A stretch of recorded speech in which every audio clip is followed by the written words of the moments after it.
Breast में भारीपन, दर्द या कोई गांठ, सूजन, ये सब महिलाओं में बहुत कॉमन समस्याएं पाई जाती हैं। अब इनकी डायग्नोसिस कैसे बनेगी? तो जब हम लोग बात करते हैं कि मैमोग्राफी की, तो फीमेल्स को लगता है कि इसमें बहुत दर्द होता होगा। तो दोस्तों, आज हम लोग एक ऐसी जांच के बारे में बात करेंगे जिससे ब्रेस्ट की इन सब समस्याओं की बहुत एक्यूरेट डायग्नोसिस बनती है और उसमें कोई दर्द भी नहीं होता है। दोस्तों, मैमोग्राफी दो प्रकार की होती है। एक तो होती है एक्सरे मैमोग्राफी, जिसमें रेडिएशन होता है और पेन होता है। दूसरी एक मैमोग्राफी होती है दोस्तों, अल्ट्रासाउंड मैमोग्राफी, सोनो मैमोग्राफी। इसमें कोई पेन नहीं होता, बिल्कुल पेनलेस जांच है। और चूंकि अल्ट्रासाउंड पे होती है तो इसमें कोई रेडिएशन भी नहीं होता है। तो आज हम लोग बात करेंगे कि सोनो मैमोग्राफी कैसे होती है, कैसे की जाती है। फिर हम लोग आज जानेंगे सुई की जांच के बारे में। जब कभी कुछ लेडीज में ब्रेस्ट की गांठ आती है तो उसमें सुई की जांच क्यों की जाती है, और हम लोग डिस्कस करेंगे कुछ मिथ्स के बारे में जो सुई की जांच से लोग एसोसिएट करते हैं। फिर हम लोग ये भी जानेंगे कि ये मैमोग्राफी या जो अल्ट्रासाउंड मैमोग्राफी है, महिलाओं को कब कब करानी चाहिए और किन किन महिलाओं को करानी चाहिए। तो सबसे पहले स्टार्ट करते हैं कि ये जांच होती कैसे है। जब महिलाएं जांच कराने जाती हैं तो यूजुअली फीमेल डॉक्टर होते हैं या फीमेल असिस्टेंट होते हैं। तो प्राइवेसी के लेकर के आप इससे निश्चिंत रहिए। और फिर ब्रेस्ट पे जेल लगाया जाता है। जेल लगा करके प्रोब से, जैसे इसको हम लोग कहते हैं ट्रांसड्यूसर, इस प्रोब को रख करके पूरे ब्रेस्ट की स्कैनिंग की जाती है। जो आपके रेडियोलॉजिस्ट हैं वो दोनों ब्रेस्ट के डिटेल एग्जामिनेशन करेंगे और ब्रेस्ट को देखने के बाद में वो आर्मपिट्स को भी ध्यान से एग्जामिन करेंगे, क्योंकि कई बार जो ब्रेस्ट में गांठें होती हैं उनका फैलाव आर्मपिट्स तक भी होता है। तो ऐसे ये जांच पूरी की जाती है। इसमें कहीं कोई प्रकार की किसी प्रकार का कोई दर्द नहीं होता है, तो आप बिल्कुल निश्चिंत होकर के जांच करा सकते हैं। अब अगर इसमें कोई फाइंडिंग आती है, जैसे कोई गांठ आती है, तो गांठ इसमें दो प्रकार की हो सकती है। पहली गांठ होती है कि जो बिल्कुल नॉन कैंसरस गांठ, बिल्कुल श्योर है आपके डॉक्टर की नॉन कैंसरस गांठ है।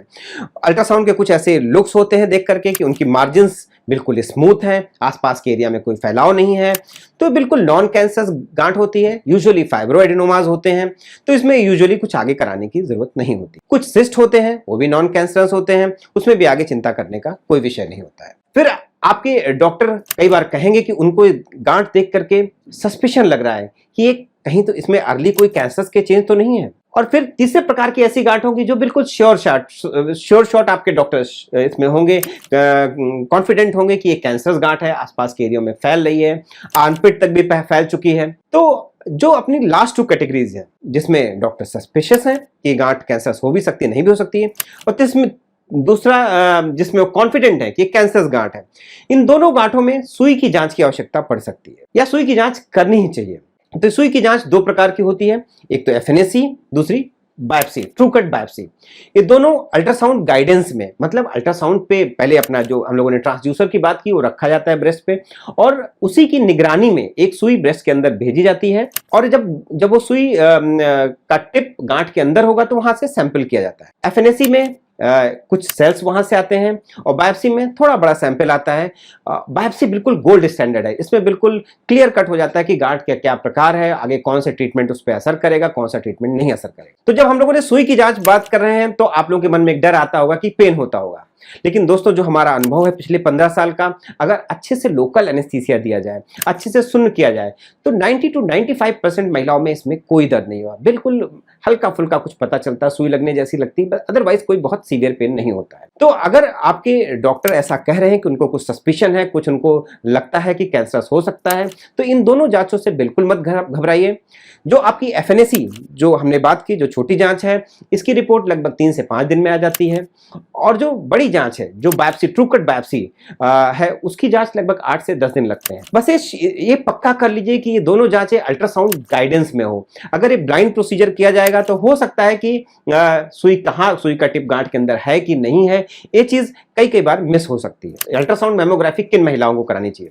पहला, जिनके अंदर वो सिम्टम्स हो, चाहे ब्रेस्ट में भारीपन हो, पेन रहता हो, या कोई गांठ प्रतीत होती हो, या उनको कहीं लगता हो कि एक तरफ कोई स्किन का कलर कोई चेंज हो रहा हो, या उनके निप्पल से कोई एबनॉर्मल डिस्चार्ज हो, उनको मैमोग्राफी जरूर करानी चाहिए। फिर कुछ महिलाओं जिनमें कोई सिम्टम नहीं है, ऐसी इंटरनेशनल बॉडीज हैं वो रिकमेंड करती हैं जिन महिलाओं में कोई सिम्टम्स नहीं है, अगर उनकी एज 35 से 40 के ऊपर है, तो उनको हर साल एक मैमोग्राफी कराना उनके लिए आवश्यक है, जिससे अगर उनके कोई चीज डेवलप हो रही है उनके ब्रेस्ट के अंदर तो उसको जल्दी डायग्नोसिस कर सकें, और अर्ली डायग्नोसिस के बाद अच्छा ट्रीटमेंट संभव है।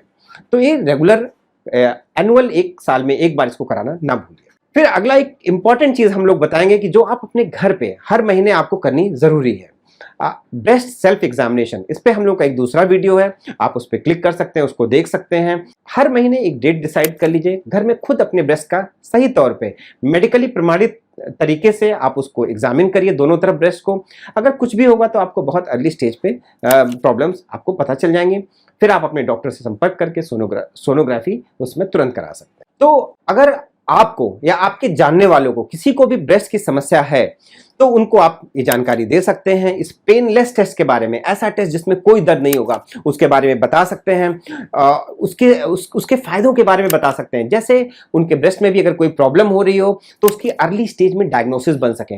दोस्तों, सारा एम हम लोगों का क्या है, अर्ली से अर्ली स्टेज में डायग्नोसिस बने, जिससे हम लोग सही ट्रीटमेंट दे करके उसको कंप्लीट क्योर हासिल कर सकें, पूरी तरह से उस बीमारी को ठीक कर सके। क्योंकि अगर लेट स्टेजेस में बीमारी पता चलती है दोस्तों, तो क्या होता है कि बहुत चैलेंजिंग होता है आपके डॉक्टर के लिए उसको ठीक कर पाना, उसका इलाज कर पाना। तो आपका सहयोग इसमें जरूरी है। इस अवेयरनेस को, चूंकि अपने भारत में ब्रेस्ट कैंसर बहुत कॉमन तौर पे पाया जाता है, तो इस अवेयरनेस को आम जनता तक पहुंचाइए। जैसे अगर किसी महिला को ऐसी कोई समस्या मिलती है, कोई गांठ मिलती है, तो अर्ली स्टेजेस पे संपर्क कर सके, सही जांच करा सके, सही डायग्नोसिस कर सके और एक स्वस्थ जीवन बिता सके।